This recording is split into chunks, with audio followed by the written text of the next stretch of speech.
Hello everyone, कैसे हैं आप लोग। उम्मीद करता हूं कि आप लोग घर पे अपने ठीक होंगे।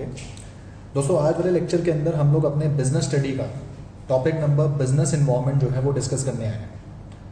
बिजनेस इन्वॉल्वमेंट मैंने ऑलरेडी लेक्चर पहले आपको दे दिया है, बट जितना हमने पहले किया था मैं इसके अंदर आपको वो भी रिवाइज कराऊंगा, प्लस आज वाले लेक्चर के अंदर हम इसकी कुछ चीज़ें और समझते हुए चलेंगे। ओके, तो विदाउट वेस्टिंग एनी टाइम आइए इसको शुरू करते हैं। बहुत ही सिंपल टॉपिक है और बहुत इंटरेस्टिंग टॉपिक है, प्रैक्टिकल लाइफ से काफ़ी कनेक्टेड है। बिजनेस इन्वॉल्वमेंट, आपकी जो बिजनेस स्टडी है उसमें ये चैप्टर नंबर आपका 3 है और इस चैप्टर के अंदर मेनली हमें ये सब चीज़ें समझनी है। एक तो हम यहाँ पे बिजनेस इन्वॉल्वमेंट को ही समझेंगे जो कि चैप्टर का नाम ही है, एक तो हमें वही समझना है, एक हमें एलपीजी के बारे में समझना है और एक हमें उसका इम्पैक्ट समझना है। Impact of LPG on business. LPG आप लोगों ने 11th में भी पढ़ा हुआ है। क्या है एलपीजी? लिबरलाइजेशन, प्राइवेटाइजेशन, ग्लोबलाइजेशन, जो आपने न्यू इकोनॉमिक पॉलिसी के नाम से सुना होगा। New economic policy. As of now आपने सुना होगा कि सीबीएसई ने ड्यू टू एपिडेमिक सिलेबस को 30% रिड्यूस कर दिया है। अगर मैं आपको मार्च 2021 के बारे में बताऊं, जो आपके बोर्ड्स हैं अगले साल पढ़ेंगे, इस चैप्टर में से उन्होंने इस चीज को रिमूव कर दिया है, डिलीट कर दिया है। ऑल्दो हम फिर भी इस चीज को समझते हुए चलेंगे बिकॉज आपके लिए जरूरी है। एग्जाम में ये नहीं आएगा, एग्जाम में खाली ये चीजें आएंगी, राइट। चैप्टर की वेटेज कितनी है? 6 मार्क्स के करीब चैप्टर आता है एग्जाम में और बहुत ईजी है। तो आइए समझते हैं होता क्या है। पहले 10 मिनट में आपको सिर्फ वो चीजें समझा रहा हूं जो आपने पिछली क्लास में पढ़ी थी, ताकि आपका एक क्विक रिकैप हो जाए। टॉपिक का नाम है बिजनेस इन्वॉल्वमेंट। अगर मैं आपसे कहूं कि आपका इन्वॉल्वमेंट क्या है, तो आपका इन्वॉल्वमेंट क्या है? आपकी सराउंडिंग। उसी तरह से जो बिजनेस की सराउंडिंग होती है, ये सराउंडिंग इसे हम कहते हैं बिजनेस इन्वॉल्वमेंट। इस सराउंडिंग के अंदर ध्यान दीजिएगा, इस सराउंडिंग के अंदर 2 तरह से चीजें आती हैं। एक आते हैं जनरल फैक्टर्स, एक आते हैं स्पेसिफिक फैक्टर्स। अगर बिजनेस इन्वॉल्वमेंट को मैं डिफाइन करूं तो बिजनेस इन्वॉल्वमेंट क्या चीज है? बिजनेस इन्वॉल्वमेंट इन फैक्टर्स का सम है। कौन से फैक्टर्स? जो बिजनेस के कंट्रोल में आते भी हैं, जो बिजनेस के कंट्रोल में नहीं भी आते, जिनसे बिजनेस की वर्किंग पे इंपैक्ट पड़ता है। अगर मैं उन सारे फैक्टर्स को टोटल कर दूं तो वो क्या बन जाता है? Business involvement. यानी business involvement is a sum of those factors that are either in the control of business, जो या तो बिजनेस के कंट्रोल में है, या फिर that are not in the control of business but puts an impact, जो एक इंपैक्ट पुट करता है, जो अफेक्ट करता है बिजनेस की वर्किंग को, उसे हम नाम देते हैं बिजनेस इन्वॉल्वमेंट। अगर मैं बात करता हूं जनरल फैक्टर्स की, तो जनरल फैक्टर्स वो फैक्टर्स होते हैं जो हमारे कंट्रोल में नहीं है, नॉट इन आवर कंट्रोल। अगर मैं बात करता हूं स्पेसिफिक फैक्टर्स की, तो ये वो फैक्टर्स हैं जो हमारे कंट्रोल में है, इन आवर कंट्रोल, मतलब बिजनेस के कंट्रोल में है। अगर मैं बात करता हूं जनरल फैक्टर्स की, तो ये बिजनेस की वर्किंग को इनडायरेक्टली अफेक्ट करते हैं। अगर मैं बात करता हूं स्पेसिफिक फैक्टर्स की, तो ये बिजनेस की वर्किंग को डायरेक्टली इफेक्ट करते हैं। इनडायरेक्टली, डायरेक्टली का मेरा मतलब क्या है? ये है कि मैं कुछ करूंगा और उससे मेरी वर्किंग पे इंपैक्ट पड़ेगा, तो वो स्पेसिफिक फैक्टर की बात हो रही है। और मैं कुछ नहीं भी करता और उससे मेरी वर्किंग पे इफेक्ट पड़ता है, तो मैं वहां पे जनरल फैक्टर्स के बारे में बात कर रहा हूं। तो बिजनेस इन्वॉल्वमेंट क्या है? बिजनेस इन्वॉल्वमेंट उन फैक्टर्स का, उन फोर्सेस का सम है जो बिजनेस की वर्किंग को अफेक्ट करते हैं। फर्स्ट चीज। सेकेंड चीज, ये फैक्टर्स हमारे कंट्रोल में हो भी सकते हैं, ये फैक्टर्स हमारे कंट्रोल में नहीं भी हो सकते। तीसरी चीज, जो फैक्टर हमारे कंट्रोल में है वो हमारी वर्किंग को डायरेक्टली इंपैक्ट करते हैं। कहने का मतलब मैंने कुछ करा, इस वजह से मेरी वर्किंग पे इंपैक्ट पड़ा। चौथी चीज, जो फैक्टर हमारे कंट्रोल में नहीं है वो फैक्टर मेरी वर्किंग को इनडायरेक्टली इंपैक्ट करते हैं। कहने का मतलब है मैं कुछ नहीं भी करूंगा तब भी मेरी वर्किंग अफेक्ट हो जाएगी। कुछ एग्जांपल्स मैं आपको बताने की कोशिश करूंगा। जब मैं बात करता हूं जनरल फैक्टर्स की, तो जनरल फैक्टर के अंदर मेरे ये सब फैक्टर्स आते हैं जैसे political environment, technological environment, legal environment, economical environment and साथ में सोशल इन्वायरमेंट। ये जब इनकी वजह से चेंजेस होते हैं तो ये मेरे कंट्रोल में नहीं होते और इनसे मेरी वर्किंग इनडायरेक्टली इफेक्ट हो जाती है। एक सिंपल से एग्जांपल के साथ मैं आपको ये बताता हूं। आजकल लॉकडाउन का समय है तो प्रॉब्लम ये आ रही है कि कैश के अंदर मैं डील नहीं कर पा रहा। अब अगर आप ध्यान से देखें, ये जो मार्केट के अंदर एक एपिडेमिक आया जिससे लोग बहुत डर गए, लोगों का काम धंधा चौपट हो गया, लोग काम नहीं कर पा रहे, जिस वजह से हुआ ये कि मैं कैश ट्रांजैक्शन से इंटरनेट ट्रांजैक्शन की तरफ शिफ्ट हो गया, मैं फिजिकल मनी से ऑनलाइन मनी की तरफ शिफ्ट हो गया। इससे होगा क्या, जो लोग ऑनलाइन मीडियम पहले ऑप्ट नहीं करते थे अब वो मुझे पेमेंट देने के अंदर डिलेस करेंगे। आप ध्यान से देखिए, मेरे बिजनेस में मैंने कुछ नहीं करा पर आउटसाइड फैक्टर्स जो कि बियॉन्ड माई कंट्रोल है उनमें ऐसा कुछ हो गया जिससे मुझे अब बिजनेस में कैश देर में मिलेगा। मैं ये नहीं कह रहा नहीं मिलेगा, मैं ये कह रहा हूं डिलेज होंगे। दैट मीन्स कि ये फैक्टर मेरी वर्किंग को इनडायरेक्टली अफेक्ट कर रहे हैं।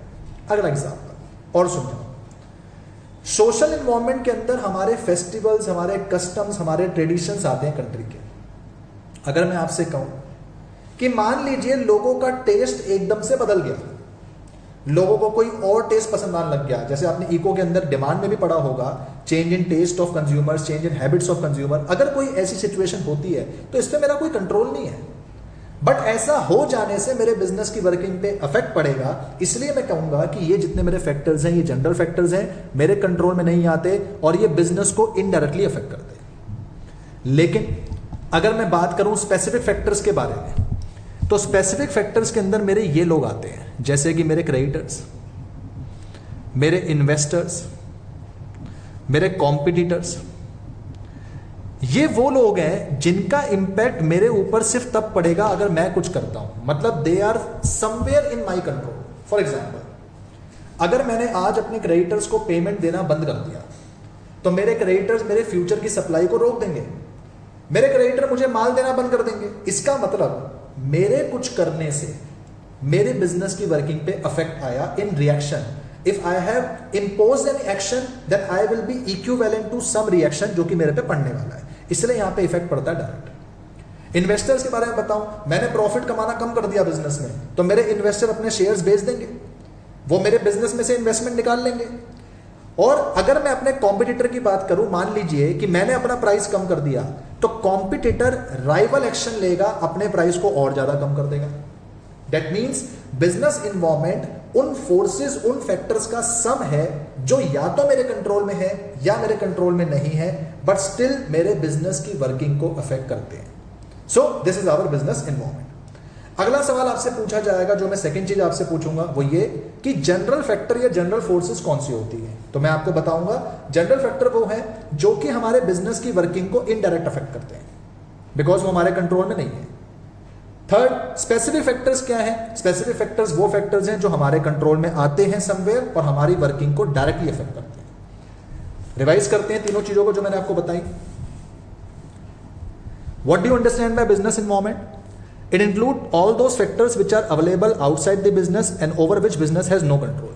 यहां पे कह रहा है कि बिजनेस का जिस पे कोई कंट्रोल नहीं है, पर अगर मैं आपको रियलिटी में बताऊं तो इसके अंदर बिजनेस में वो चीजें आती हैं इन्वायरमेंट में जो या तो हमारे कंट्रोल में हो या नहीं हो, जो कि हमारे बिजनेस की वर्किंग को अफेक्ट करते हैं।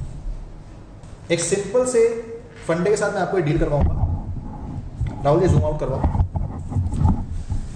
Business environment is the sum total of external and internal factors that influences the business. External factors वो होते हैं जो हमारे कंट्रोल में नहीं है, internal factors वो हैं जो हमारे कंट्रोल में है। Second, what are the specific forces in business environment? Specific forces वो हैं जो business environment को directly affect करती हैं, मतलब they are somewhere in our control. Example मैंने आपको बताया, investors हो गए, competitor हो गए, creditors हो गए, suppliers. What are general forces? These are such forces, such factors जो कि बिजनेस को इनडायरेक्टली इंपैक्ट करते हैं, मतलब कि ये हमारे कंट्रोल में नहीं है। मार्केट में कोई चीज ऐसी हो गई, कोई चेंज ऐसा आ गया जिसकी वजह से बिजनेस पे इंपैक्ट पड़ गया, राइट? इसके अंदर मैंने आपको एग्जांपल बताया, जैसे पॉलिटिकल, लीगल, टेक्नोलॉजिकल कंडीशंस आ गई, तो वो सब हम यहां पे लेके चलेंगे, राइट? उम्मीद करता हूं दोस्तों आपको जो बेसिक है वो समझ में आया होगा। इसके अलावा अब हम कुछ चीजों के बारे में और समझेंगे। देखें, होता यह है, मैंने आपसे कहा कि इंपैक्ट्स पड़ते हैं बिजनेस के ऊपर। तो ये जो इंपैक्ट्स हैं, ये इंपैक्ट दो तरह से पड़ते हैं, या तो बिजनेस पे पॉजिटिव इंपैक्ट पड़ेगा या नेगेटिव इंपैक्ट पड़ेगा। आप खुद समझदार हैं। हर एक एक्शन जो होता है उसका एक रिएक्शन होता है, और रिएक्शन जरूरी नहीं कि हमेशा नेगेटिव हो, रिएक्शन पॉजिटिव भी हो सकता है। जब मैं आपसे बोलता हूं कि बिजनेस की वर्किंग पे इंपैक्ट पॉजिटिव पड़ा, तो वो बिजनेस को अपॉर्चुनिटीज लाके देगा। अपॉर्चुनिटीज का मतलब मौके। किस चीज के मौके? सक्सेस के मौके। किस चीज के मौके? प्रॉफिट कमाने के मौके। ऐसी अपॉर्चुनिटीज, ऐसे चांसेस, ऐसे आपके पास मौके आएंगे जिनसे आप अपने उन मौकों को अपनी सक्सेस में बदल सको। लेकिन जब मैं नेगेटिव इंपैक्ट की बात करता हूं तो उससे आपके बिजनेस में थ्रेट्स आएंगे। थ्रेट्स का मतलब क्या है? वार्निंग सिग्नल्स आएंगे। वार्निंग सिग्नल्स क्या है? कि आपको चेतावनी मिलेंगी कि भैया संभल जाओ, नहीं तो गड़बड़ हो जाएगा। एग्जाम्पल, अगर मैं आपसे कहूं कि कस्टमर की हैबिट्स में चेंज आने की वजह से आपके एक प्रोडक्ट की डिमांड बहुत ज्यादा कम हो गई है, तो यह आपके लिए एक बहुत बड़ा थ्रेट है। आप समझ रहे हैं मेरी बात? कि इंपैक्ट जब आपके सामने आता है तो आपने इंपैक्ट को जज करना है कि क्या वो इंपैक्ट मेरे लिए पॉजिटिव है या नेगेटिव है। नेगेटिव होगा तो वो आपको थ्रेट्स, चेतावनी देगा, वार्निंग सिग्नल देगा। पॉजिटिव होगा तो वो आपको अपॉर्चुनिटी देगा। अगला एग्जांपल मैं आपको बताता हूं। Due to changing environment, environment आपको पता है डायनामिक है, कंटिन्यूसली चेंज होता है, और वैसे भी लॉकडाउन की स्थिति चल रही है। तो यहां पे हमारे लिए एक बहुत बड़ी अपॉर्चुनिटी है, खासकर आईटी सेक्टर्स वाले लोगों की, जो कि ऐप डेवलपमेंट के अंदर लगे हुए हैं। इस टाइम पे लोग वर्क फ्रॉम होम से काम कर रहे हैं। अगर मैं आपको एक सिंपल सा सीधा सा एग्जांपल दूं तो एग्जांपल है जियो मीट। आई डोंट नो कि आपने इसका नाम सुना या नहीं सुना, पर आप जियो मीट डाउनलोड करो और साथ में जूम डाउनलोड कर लो।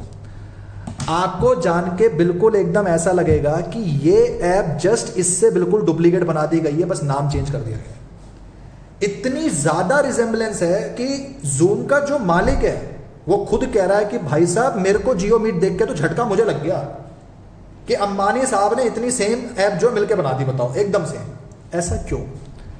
मार्केट में चेंज आया, वर्क फ्रॉम होम की स्थिति पैदा हुई, जिससे लोगों को घर बैठे बैठे काम करना था। तो उनको एक ऐसा सॉफ्टवेयर चाहिए जिससे वो घर बैठे बैठे इंटरेक्ट कर सके। कुछ सॉफ्टवेयर मार्केट में पहले से अवेलेबल हैं, पर due to privacy and security issues इस पे लोग आना नहीं चाह रहे। जियो वाले ने इस चीज को एज एन अपॉर्चुनिटी लिया और उसने अपने आईटी सेक्टर, आईटी डिपार्टमेंट वालों से जाके बोल दिया कि जितनी जल्दी हो सके एक अपनी ऐप बिल्डअप कर दो। आजकल वैसे भी इंडो चाइना का बहुत जो है डिस्प्यूट चल रहा है, तो एक इंडियन मैन्युफैक्चरिंग ऐप आ जाएगी जहां पे कस्टमर आना पसंद करेंगे। जहां पे एक चीज आपके लिए थ्रेट होती है वो नेगेटिव इंपैक्ट होता है, जहां पे एक चीज आपके लिए अपॉर्चुनिटी होती है वो आपका पॉजिटिव इंपैक्ट होता है। राइट? तीसरी चीज, बिजनेस एनवायरनमेंट क्या आपने वो समझा, इंपैक्ट क्या वो समझा। थर्ड चीज, ऑल्दो ये आपके सिलेबस में नहीं है बट आपको पता होनी चाहिए, आपको स्वॉट एनालिसिस आनी चाहिए। स्वॉट एनालिसिस का मतलब होता है strength, weaknesses, opportunities and threats analysis. हमें अपनी स्ट्रेंथ के बारे में पता होना चाहिए, वीकनेस के बारे में पता होना चाहिए, अपॉर्चुनिटीज के बारे में, थ्रेट्स के बारे में। असल में होता यह है, अगर आपको अपनी स्ट्रेंथ्स के बारे में पता है तो आप अपनी स्ट्रेंथ्स से अपने मिनिमाइज कर सकते हैं थ्रेट्स।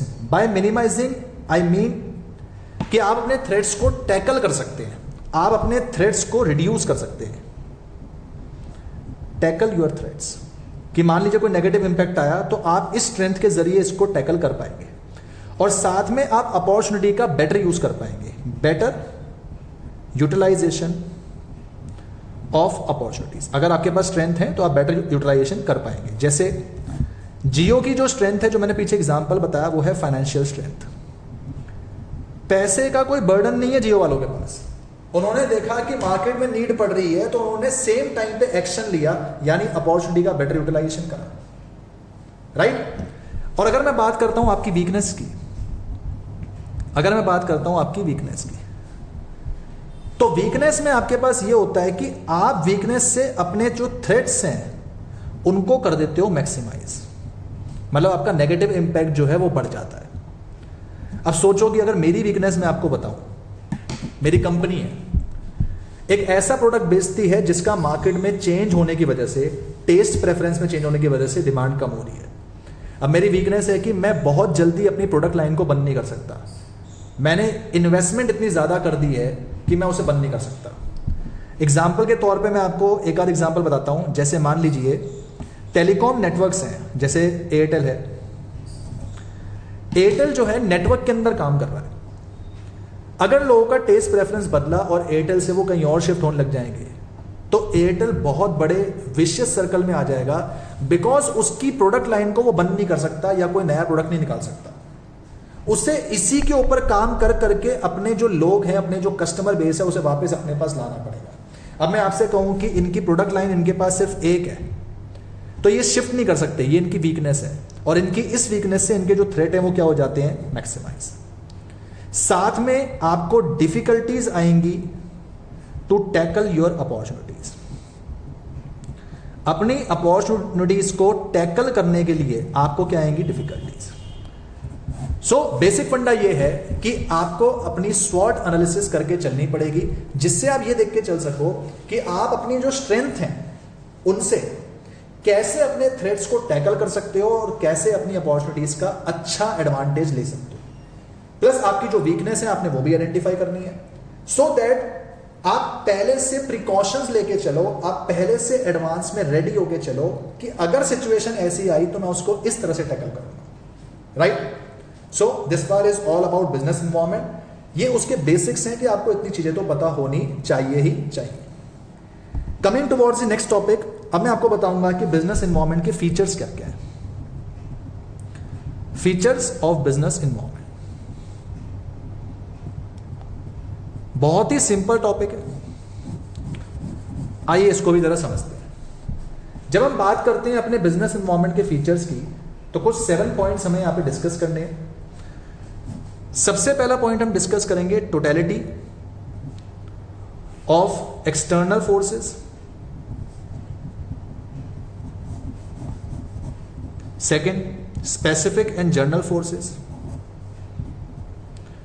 Third, dynamic. ये तो आप बखूबी जानते हैं कि बिजनेस एनवायरनमेंट डायनामिक है, कॉन्टिन्यूसली चेंज होता है। Fourth, inter relatedness. Fifth, uncertainty.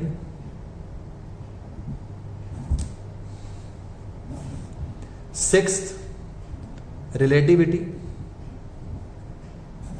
And seventh, complexity. ये 7 आपके बिजनेस एनवायरनमेंट के फीचर्स हैं जिन्हें हमें डील करना है। तो समझते हैं।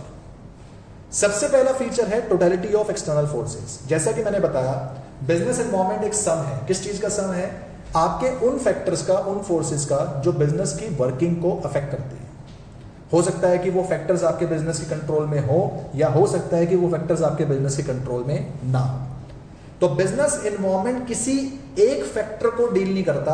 बिजनेस एनवायरनमेंट बाहर के जितने भी फैक्टर्स हैं, फोर्सेस हैं, उनको टोटलिटी में डील करता है। वर्ड इंपॉर्टेंट है, टोटलिटी में डील करता है।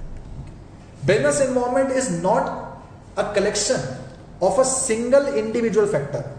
It is a group and collection and sum of all those factors that are beyond the control of business or within the control of business that may affect the working of the business. जो कि working business की जो है क्या कर सकते हैं, affect करके चल सकते हैं। दूसरी चीज, ये जो हमारे फैक्टर्स हैं और जो फोर्सेस हैं, इनको मेनली 2 पार्ट में बांटते हैं, जैसा कि मैंने आपको बताया, एक स्पेसिफिक में, एक जनरल। स्पेसिफिक वो होते हैं जो हमारे बिजनेस की वर्किंग को, जैसा कि मैंने आपको बताया था, डायरेक्टली इफेक्ट करते चलते हैं। डायरेक्टली का मतलब क्या है कि आपने कुछ करा तो उसका रिएक्शन ऐसा आया कि उसकी वर्किंग पे ही इफेक्ट पड़ा। और जनरल फोर्सेस वो होती है जो आपके बिजनेस की वर्किंग को इनडायरेक्टली इफेक्ट करते हैं, कि मतलब आपके कुछ ना करने पे भी उन पे इंपैक्ट मिल जाए। थर्ड, बिजनेस एनवायरनमेंट हमेशा डायनामिक होता है। डायनामिक का मतलब क्या है? It keeps on changing. It is not a steady environment, it is not a stable environment. It is a flexible one that goes on changing according to the changing needs of the environment. ये बदलता रहता है, ये कभी fix नहीं रहता। For example एक बहुत ही सिंपल से मैं आपको बताऊं, एनवायरमेंट के अंदर हमेशा अपडेशंस आती रहती है। जब नया नया इंटरनेट आया तब मार्केट में फ्लॉपीज चलती थी, फ्लॉपी से एवोल्यूशन हुआ, फ्लॉपी से सीडीज आई, डीवीडीज आई, सीडी डीवीडी से एवोल्यूशन हो गया, पेन ड्राइव्स आ गए, एसडी कार्ड्स आ गए, और आज की डेट में एवोल्यूशन हो गया, क्लाउड आ गया। मतलब डिवाइसेस वैनिश हो गई हैं बट स्टिल स्पेस आपको मिल रहा है। इसे हम कहते हैं कि हमारा जो एनवायरमेंट है कॉन्टिन्यूस बेसिस पे चेंज हो रहा है। अगला मैं आपको एग्जांपल बताऊं, पहले कैश ट्रांजैक्शन चलती थी, बैंकिंग सिस्टम आया, एटीएम्स आ गए, क्रेडिट कार्ड्स आ गए, डेबिट कार्ड आ गए। अब बैंकिंग सिस्टम भी इवॉल्व हो गया नेट बैंकिंग के अंदर, जिसमें आपके प्लास्टिक कार्ड्स बिल्कुल वैनिश हो गए और आप एप्स पे कन्वर्ट हो गए। एप्स के साथ साथ डिजिटल सिग्नेचर्स पे आप कन्वर्ट हो गए। जैसे जैसे मार्केट में हम रहेंगे, चीजें आगे आगे बढ़ेंगी, चीजें कॉन्टिन्यूसली चेंज होंगी। इट इज दिस पॉइंट, ये इस वजह से ऐसा हो रहा है कि you have to identify your weakness and strength in advance, so that if potentially environment changes, अगर कोई इन्वायरमेंट आपका फ्यूचर में चेंज करता है, then you must be ready enough, then you must be precautionary in nature. आपको इतना होना चाहिए कि आप पहले से उस चीज को एडवांस में डिसाइड करके चल सको कि क्या वो चीज आपके लिए नेगेटिव इंपैक्ट ला रही है तो मैं उसको टैकल कैसे करूं, और कोई चीज पॉजिटिव इंपैक्ट ला रही है तो मैं उसका फायदा कैसे उठाऊं। फोर्थ, आपका बिजनेस एनवायरमेंट इंटररिलेटेड है। इंटररिलेटेड कैसे है? उसके जो अलग अलग फैक्टर्स हैं उनमें वो इंटररिलेटेड है। जैसे मैंने आपको बताया कि जनरल फोर्सेस के अंदर टेक्नोलॉजिकल एनवायरमेंट आता है, लीगल एनवायरमेंट आता है, पॉलिटिकल आता है। तो ये सब जितने फैक्टर्स हैं, जितने डिफरेंट एलिमेंट्स हैं, ये आपस में इंटररिलेटेड है। ये इंटररिलेटेड इसलिए है क्योंकि एक की वर्किंग में चेंज आने की वजह से दूसरे पे भी कहीं ना कहीं कुछ इंपैक्ट पड़ेगा। फॉर एग्जाम्पल, अगर मैं आपसे कहूं, मान लीजिए कि ऐसा कुछ होता है एनवायरमेंट के अंदर, किसी एक कस्टमर का या ग्रुप ऑफ कस्टमर्स का टेस्ट प्रेफरेंस चेंज हो जाता है। तो उस टेस्ट प्रेफरेंस के चेंज होने की वजह से होगा ये कि आप अपनी डिमांड या तो ये चाहेंगे कि या तो वो बढ़ रही होगी या कम हो रही होगी। लेट्स से वो कम हो रही है तो आप उसकी सप्लाई बंद कर देंगे, क्योंकि जब आपको दिख रहा है कि सामने खपत ही नहीं है, जब डिमांड ही नहीं है, तो आप क्यों बनाएंगे? सप्लाई कम कर देंगे। सप्लाई कम करने का मतलब है कि आपने प्रोडक्शन कम करी। प्रोडक्शन कम करने का मतलब है कि आप रिसोर्सेज अपने कम यूज कर रहे होंगे। इवन कभी कभार ऐसा भी हो रहा होगा कि आपने एम्प्लॉयमेंट ही रिड्यूस कर दी होगी। भाई अगर आपने बनाना ही नहीं है, प्रोडक्शन करनी ही नहीं है, देन इट मींस कि आप एम्प्लॉयमेंट भी कम कर रहे हो। एम्प्लॉयमेंट कम करने से नंबर ऑफ वर्किंग पॉपुलेशन कम हो जाएगी, प्रोडक्शन कम करने से देश का जीडीपी कम हो जाएगा। कहने का मतलब सिर्फ एक चेंज आने की वजह से वो साइकिल में इस कदर हुआ कि हर जगह पे चेंज आ गया। अगर मैं कहता हूं कस्टमर का टेस्ट प्रेफरेंस बदलता है, तो ये सोशल फैक्टर का पार्ट है। इससे आपने अपनी एम्प्लॉयमेंट ऑफ रिसोर्सेज कम कर दिया, प्रोडक्शन को रिड्यूस करा क्योंकि डिमांड नहीं थी, उससे नंबर ऑफ वर्किंग पॉपुलेशन कम हो गई। ये जो पार्ट है ये आपके इकोनॉमिक एनवायरमेंट से कनेक्ट हो गया। इसका मतलब change in one factor also brings changes in another factor, because all the individual elements and factors of the business are closely interrelated. ये आपस में क्या इंटररिलेटेड है कि एक में चेंज आएगा तो कहीं ना कहीं दूसरे में भी चेंज आ जाएगा। अगला एग्जाम्पल, अगर मैं आपको स्पेसिफिक फोर्सेस का बताऊं, आपने क्रेडिटर्स को पेमेंट देना बंद कर दी, क्रेडिटर आपकी सप्लाई बंद कर देंगे। क्रेडिटर ने आपको रॉ मटेरियल देना बंद कर दिया तो आप प्रोडक्शन कैसे करेंगे? आप प्रोडक्शन नहीं कर पाएंगे तो आपकी जो आगे की जो डिमांड होगी, आपकी आगे की जो चीजें होंगी, जितनी बननी चाहिए उतनी नहीं बनेंगी। ध्यान दीजिएगा, आप क्रेडिटर को पेमेंट नहीं कर पाए, क्रेडिटर ने आपको रॉ मटेरियल देने से मना कर दिया। क्रेडिटर ने रॉ मटेरियल देने से मना करा तो आप प्रोडक्शन नहीं कर पा रहे, जिसकी वजह से आपकी जो प्रोडक्शन है उसमें शॉर्टेज होगी। प्रोडक्शन में शॉर्टेज होगी तो आप कम माल को बेचने के लिए प्राइस क्या कर देंगे? ज्यादा, और मार्केट में प्राइस ज्यादा हो जाएगा तो फिर डिमांड क्या हो जाएगी? कम। इसका मतलब क्रेडिटर को पेमेंट ना करने से आगे की जो डिमांड है वो कम हो गई। एक फैक्टर कहीं ना कहीं दूसरे फैक्टर से क्या हो जाएगा? इंडिविजुअली रिलेट भी करेगा और क्लोजली इंटररिलेट भी करेगा। फिफ्थ, फीचर्स जो बिजनेस एनवायरमेंट के हैं उसमें यह बात भी ध्यान रखनी है कि बिजनेस एनवायरमेंट अनसर्टेन है। You can not predict what's happening the next. आप कभी यह नहीं पता लगा सकते कि अगले ही मोमेंट क्या होने वाला है। Because firstly it keeps on changing and secondly it is uncertain. Whatever you are expecting is not guaranteed. जो चीज आप एक्सपेक्ट कर रहे हैं, जो चीज आप उम्मीद लगा रहे हैं, उसका होना या ना होना गारंटीड नहीं है. इसलिए ये इन्वायरमेंट क्या है, ये इन्वायरमेंट अनसर्टेन है. आप पहले से ट्रेंड को या किसी भी एक्सपेक्टेशन को फुल एक्यूरेसी के साथ साथ नहीं बता सकते. अगर मैं ये कहूं कि मैं मार्केट में कोई प्रोडक्ट निकाल रहा हूं और मेरा प्रोडक्ट सालों साल डिमांड में रहेगा, तो ऐसा आप नहीं कह सकते, एक्यूरेसी के साथ नहीं कह सकते. अगर आप एक एस्टिमेट बता रहे हैं तो एस्टिमेट फिर भी चल जाएगा, but you can not predict with 101% accuracy, because firstly it keeps on changing and secondly it does not guarantee you any kind of success, it does not guarantee you any kind of certainty. कुछ भी हो सकता है, इसलिए ये environment uncertain है. Next, sixth feature, relativity. Business environment जो है कंट्री टू कंट्री रिलेट करता है, nation to nation, even region to region relate करता है. एक सिंपल से एग्जांपल के साथ आपको बताता हूं. हिंदुस्तान में मैकडॉनल्ड की आलू टिक्की बर्गर जो है आपके पास एक वो प्रोडक्ट मिलता है. अब मैकडॉनल्ड खाली हिंदुस्तान में थोड़ना है, इंडिया में थोड़ना है, बाहर भी है. आपको क्या लगता है, मान लीजिए आप पेरिस में हैं और पेरिस में आपको एक आउटलेट दिखा मैकडॉनल्ड का, आप वहां पे गए और वहां पे जाके उनको कह रहे हैं कि मेरे को एक मैक आलू टिक्की बर्गर दो, तो आपको लगता है कि वो आपको आलू टिक्की बर्गर देगा? सामने वाला जो आपके पास एग्जीक्यूटिव होगा वो आपसे पूछेगा, भाई आलू क्या है, टिक्की क्या है, पहले तो ये समझा तब मैं बर्गर की बात पूछूं. भाई ना तो उसको आलू पता ना उसको टिक्की पता. कहने का मतलब है मैकडॉनल्ड ये बात जानता था कि इंडिया के अंदर हमें अपनी चीजों को इस तरह से लाना पड़ेगा कि इंडिया उसको एक्सेप्ट करे, इसलिए क्या आया, आलू टिक्की बर्गर. पेरिस के अंदर आलू टिक्की बर्गर आपको नहीं मिलेगा, ये ध्यान रख के चलना. कहने का मतलब business environment country to country relate करता है, नेशन टू नेशन रिलेट करता है, इवन समटाइम्स तो रीजन टू रीजन भी रिलेट करता है. तो रिलेटिव कंसेप्ट है. ऐसा हो सकता है कि जो पॉलिटिकल कंडीशंस यूएसए में हो रही है वो पॉलिटिकल कंडीशन इंडिया में ना हो. ऐसा हो सकता है कि जो technological changes, social changes USA में हो रहे हैं वो इंडिया में ना हो. अलग अलग जगह पे इसके अलग अलग इंपैक्ट्स पड़ते हैं सेम बिजनेस पे. मेरे बिजनेस की एक ब्रांच यूएस में है, मेरे बिजनेस की एक ब्रांच इंडिया में है. यहां पे होने वाले चेंजेस हो सकता है मेरे बिजनेस को पॉजिटिवली इंपैक्ट करें, और वही सेम चेंजेस ऐसा भी हो सकता है कि मेरे बिजनेस को यूएस में नेगेटिवली चेंज करें.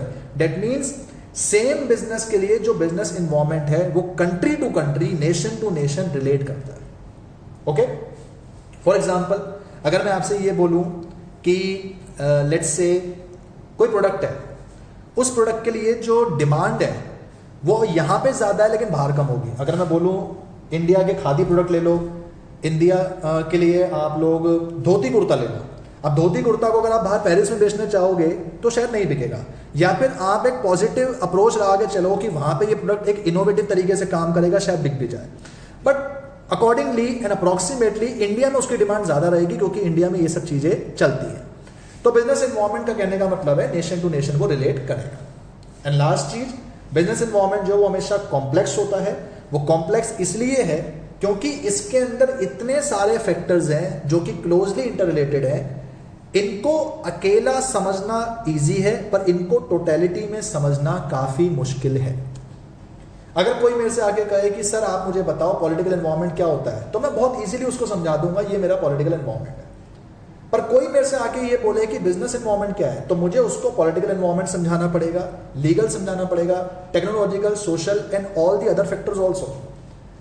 What I mean to say is कि बिजनेस एनवायरमेंट को एलिमेंट्स में और फैक्टर्स में इंडिविजुअली पढ़ना इजी है, बट ये कॉम्प्लेक्स हो जाता है कब, जब आप बिजनेस एनवायरमेंट को टोटलिटी के अंदर पढ़ने जाते हैं. तो आपका बिजनेस एनवायरमेंट टोटलिटी के अंदर काफी ज्यादा कॉम्प्लेक्स हो जाएगा, टफ हो जाएगा to understand. Therefore it is complex in nature. एक सिंपल से एग्जांपल से अगर मैं आपको बताऊं, बिजनेस एनवायरमेंट के अंदर क्रेडिटर्स भी आते हैं, बैंक्स भी आते हैं, गवर्नमेंट भी आते हैं, प्लस आपके जितने अलग अलग एनवायरमेंट है वो भी आते हैं. एक सेम पॉइंट ऑफ टाइम पे मैं ये अंडरस्टैंड करूं कि क्रेडिटर क्या अप्रोच फॉलो कर रहे हैं, बैंक क्या अप्रोच फॉलो कर रहे हैं, गवर्नमेंट क्या अप्रोच फॉलो कर रही है, तो मेरे लिए बहुत मुश्किल होगी. But at a single point of time में इनमें से किसी एक की अप्रोच को अंडरस्टैंड करने जाऊं तो शायद मैं कर भी पाऊं. So business environment is complex in nature as it is understandable in parts but it is difficult to understand when considered in totality. जब ये totality में होता है इसको consider करना difficult होता है, right? कुछ आपको मैं इसके जो है examples बता देता हूं, चेक कर सकते हैं। जैसे कि हमने पढ़ा totality of external factors, मैंने बताया कि business environment के अंदर जो है इतने सारे factors हैं और आप उनको totality में पढ़ते हैं, इसलिए वो business environment है। Specific and general forces, specific वो जो डायरेक्टली अफेक्ट करती हैं, जनरल फोर्सेस वो जो इनडायरेक्टली अफेक्ट करती हैं। इंटररिलेटेडनेस कि एक इन्वायरमेंट का एलिमेंट जो है वो दूसरे इन्वायरमेंट के एलिमेंट से क्लोजली इंटररिलेटेड है। मैंने आपको एग्जांपल बताया था, सोशल इन्वायरमेंट के अंदर मान लीजिए डिमांड में चेंज आया और उससे इंपैक्ट किस में पड़ गया, इकोनॉमिक इन्वायरमेंट के अंदर, क्योंकि नंबर ऑफ वर्किंग पॉपुलेशन कम हो जाएगी। डायनेमिक नेचर है, डायनेमिक नेचर का मतलब क्या हुआ कि कंटिन्यूसली चेंज होगा, बार बार चेंज होता रहता है, जिससे आप अपने आप को पहले से प्रिकॉशन जो है वो बना के चलोगे कि भाई आने वाले चेंजेस को मैं टैकल करके चल सकूं। अनसर्टेनिटी कि आप 100% एक्यूरेसी के साथ नहीं कह सकते आगे क्या होने वाला है। You can not predict what's happening next because it does not guarantee any kind of circumstance. किसी भी तरह का कोई सर्कमस्टांस आगे होने वाला है उसकी गारंटी नहीं होती। कॉम्प्लेक्सिटी, कॉम्प्लेक्स इसलिए है क्योंकि इसके अंदर कई सारे फैक्टर्स हैं, उनको अलग तरीके से पढ़ना ईजी है पर उनको एक साथ पढ़ना काफी टफ है। रिलेटिविटी डिफर करता है from country to country, even region to region. Example मैंने बताया, मैकडॉनल्ड आलू टिक्की बर्गर यहां मिल जाएगा, बाहर नहीं मिलेगा, राइट? चलिए दोस्तों, उम्मीद करता हूं कि आपको यहां तक का जो टॉपिक है बिजनेस एनवायरनमेंट का वो क्लियर हुआ होगा। आज वाले लेक्चर के अंदर हम इसको यहीं तक रखेंगे। नेक्स्ट लेक्चर के अंदर मैं बिजनेस एनवायरनमेंट की जो डायमेंशंस हैं, जो मेन 5 डायमेंशंस हैं, political, economic, legal, social, technological, मैं इन एनवायरनमेंट को आपके साथ डिस्कस करूंगा। तब तक के लिए अपना ख्याल रखिए, मुस्कुराते रहिए। वीडियो पसंद आई है तो वीडियो पे एक लाइक जरूर छोड़िएगा, चैनल को सब्सक्राइब जरूर करिएगा। जल्दी मिलते हैं। Thank you so much, take care, bye bye.